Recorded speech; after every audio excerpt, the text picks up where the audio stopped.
कैसे हैं आप सभी। उम्मीद करता हूं आप सभी लोग ठीक ही होंगे। मेरी पिछली वीडियो के बाद मैंने सोचा था मुझे कभी कोरोना के ऊपर दूसरी वीडियो नहीं बनानी पड़ेगी। फिर मैंने सोचा और सोचा, काफ़ी सोचा, और फिर सोचने के बाद मैंने सोचा चलो एक और हो जाए। शुरू करते हैं सबसे पहले आज के केसेस के बारे में। आज 4,03,000 से ऊपर केसेस आए और रिकवर्ड हुए 3,86,000 के ऊपर। डेथ हुई 4,000 से ऊपर और एक्टिव केसेस आज सिर्फ 13,000 बढ़े।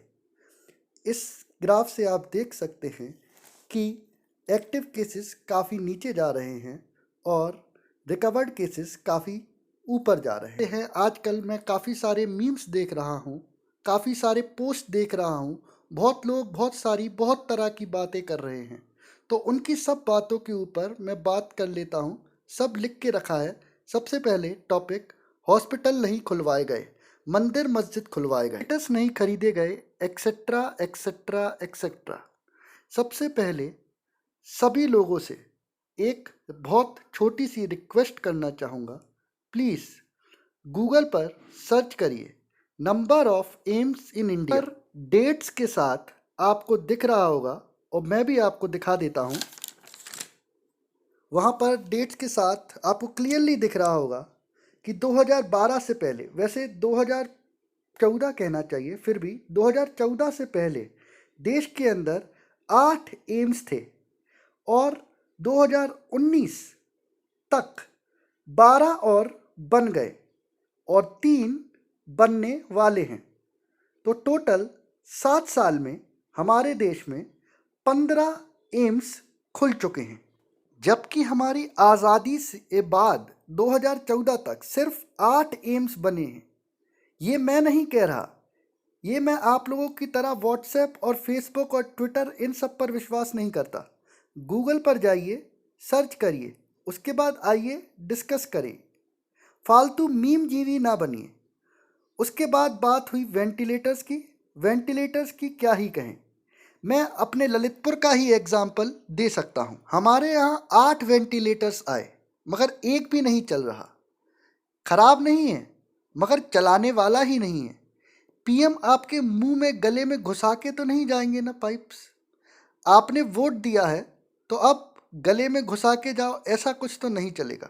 आप लोग तो बात ऐसे करते हो जैसे क्रिकेट में एक दिन ऐसा हो जाए कि बड़े बड़े खिलाड़ी, जो हमारे क्रिकेट के बहुत बड़े बड़े खिलाड़ी हैं, जैसे कि विराट कोहली, रोहित शर्मा, एक दिन क्रिकेट मैच में ना चले तो आप लोग कह देते हो, हैं इनसे अच्छा तो हम खेल लेते हैं, इन लोग को हटाओ, हम कर लेते हैं इनसे अच्छी बैटिंग। इन सभी बातों का कोई मतलब नहीं है, ये सब फालतू की बातें हैं। दूसरा टॉपिक आता है पीएम केयर फंड कहाँ है, फंड के पैसे कहाँ हैं। ये बात ऐसी है कि मैं बता तक नहीं सकता कि कितनी बातें मैं इनके ऊपर सुन सकता हूँ, बट फिर भी जाने देते। मैं अलग अलग तरह के पोस्ट पढ़ चुका हूँ, सब कुछ पढ़ चुका हूँ, अब मुझे इतना अजीब नहीं लगता। भारत में फ्री में वैक्सीन लग रही है, कहीं 200, 300, 500, 600 रेट्स बहुत सारे हैं, वो मुझे भी अजीब लगता है मगर उसका कुछ नहीं कर सकते। बात आती है कि फ्री में टेस्ट हो रहे हैं। एक टेस्ट की कीमत कहीं 600 रुपये है, कहीं 700 रुपये है, कहीं 800 रुपये है। हमारे देश के अंदर लगभग 30 करोड़ टेस्ट हो चुकी हैं। अगर 500 रुपये के हिसाब से भी टेस्ट का रेट लगाया जाए, सिर्फ 500 रुपये, 500 इंटू 30 करोड़, आप एक बार कैलकुलेट करके देखिए। 500 इंटू 30 करोड़ इतने ज़ीरो हो जाते हैं कि आपने अपनी ज़िंदगी में कभी एक साथ इतने ज़ीरो नहीं लगाए होंगे। राशन फ्री में बांटना, हर चीज़ फ्री में करना, कहाँ से आते हैं इतने पैसे। ज़िंदगी में गलती ही ढूंढते रहोगे तो हमेशा पेसिमिस्टिक बन जाओगे। ज़िंदगी में खुश रहो, खुश रहने की कोशिश करो, ऐसे मत बनो। छोड़ो, अगला टॉपिक की बात करते हैं। अगला टॉपिक है ऑक्सीजन की कमी। ये बहुत बढ़िया टॉपिक है, इसके बारे में बात करते हैं। मैंने सोचा ज़रा इंडिया के जितने जे ऑक्सीजन की कमी है, सच में हमारे देश में इतनी भयंकर किल्लत आ गई है, देश बर्बाद हो गया, भीख मांग रहा है। मैंने सोचा मैं भी ज़रा अपने देश को थोड़ा बुराई कर ही लेता हूँ। तो मैंने सबसे पहले अपने देश की हेल्थ रैंकिंग निकाली।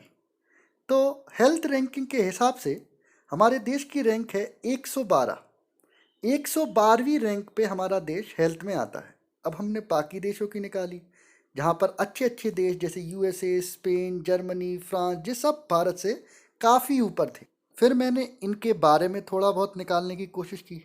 जब मैंने इनके बारे में निकाला तो मैं देख के दंग रह गया कि ब्राज़ील जैसे देश में ऑक्सीजन की हमसे भी बड़ी किल्लत, स्पेन में किल्लत, कहीं आप देखो तो यूएसए में किल्लत, कैलिफोर्निया में किल्लत, लॉस एंजलिस में किल्लत।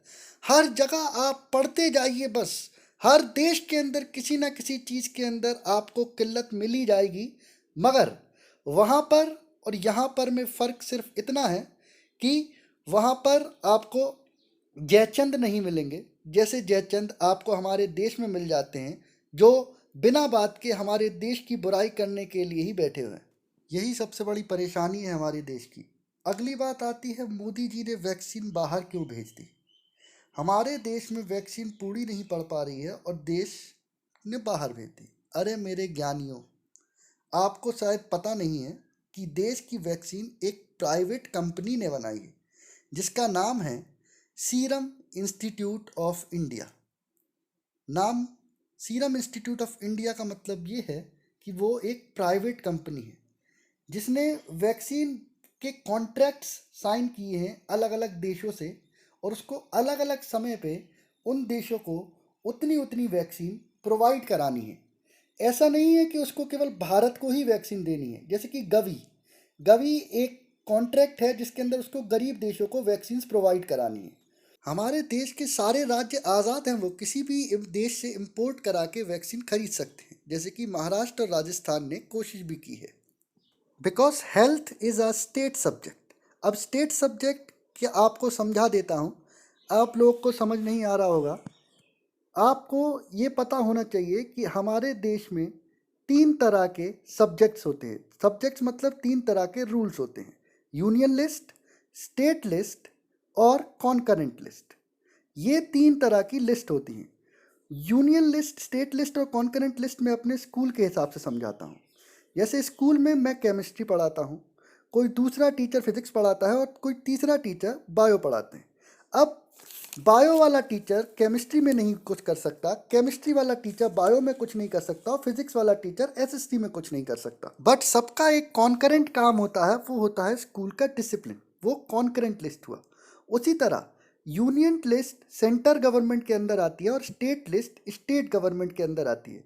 ये दोनों एक दूसरे के किसी भी काम के अंदर इंटरफेयर नहीं कर सकते हैं।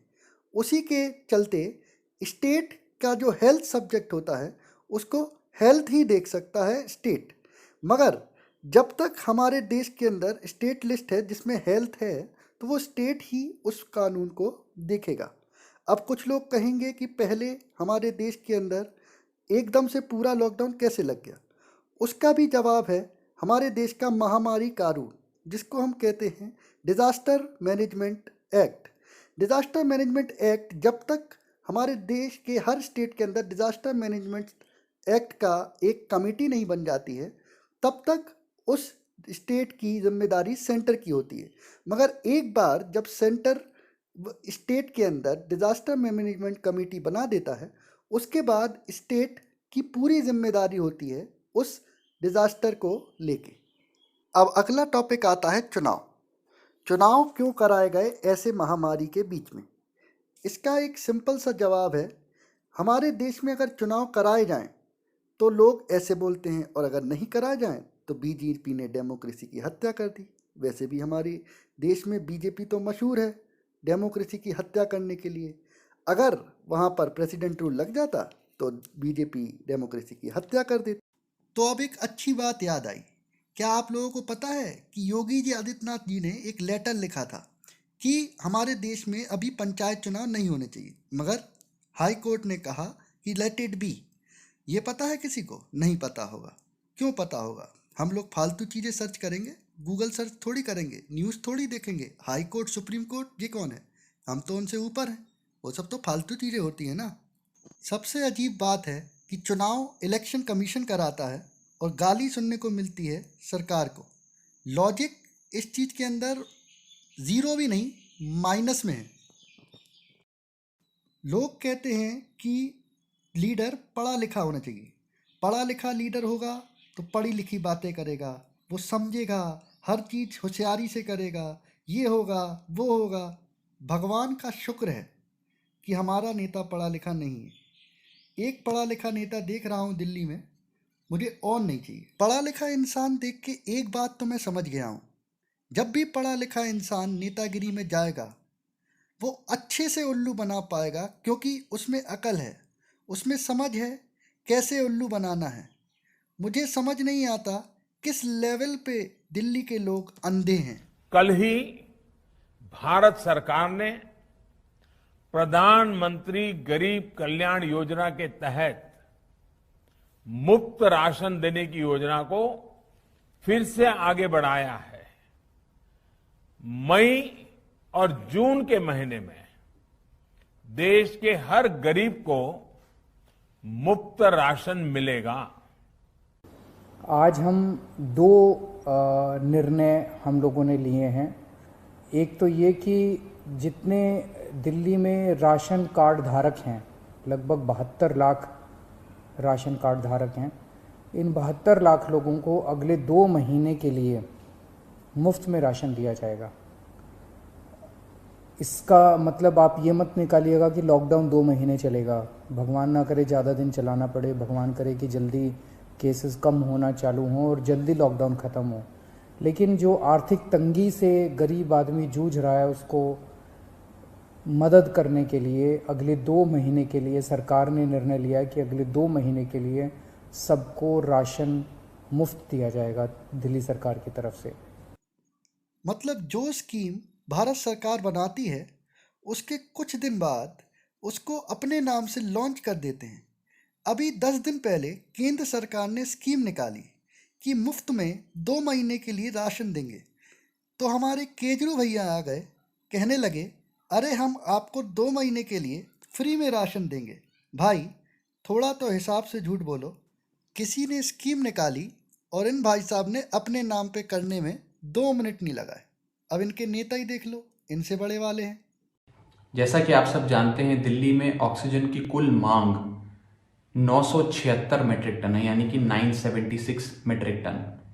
उसके मुकाबले कल यानी कि 6 मई 2021 को हमें 577 मीट्रिक टन ऑक्सीजन ही मिली। दिल्ली को आज जितनी हमारी हॉस्पिटल्स हैं, जितने हमारी हेल्थ इंफ्रास्ट्रक्चर है, इसको चलाने के लिए 700 टन ऑक्सीजन की डेली ज़रूरत है। लेकिन कल पहली बार दिल्ली को 730 टन ऑक्सीजन केंद्र सरकार ने भेजी है। जैसा मैंने बताया, दिल्ली को 700 टन ऑक्सीजन की ज़रूरत है। कल पहली बार केंद्र सरकार ने 730 टन ऑक्सीजन भेजी है। राघव चड्ढा जी कहते हैं 776 मैट्रिक टन ऑक्सीजन चाहिए, केजरीवाल जी कहते हैं 700 चाहिए, कोई कहता है 650 चाहिए। भाई हिसाब लगा लो कितनी चाहिए, कितनी चोरी करनी है, फिर उसके बाद बाकी टोटल करके बता दो, उस हिसाब से प्रॉब्लम नहीं होगी ना। बार बार पप्पू जैसे अलग अलग बता रहे हो। बात समझ में आई हो तो ठीक, नहीं आई हो तो भी ठीक, मेरा काम था समझाना।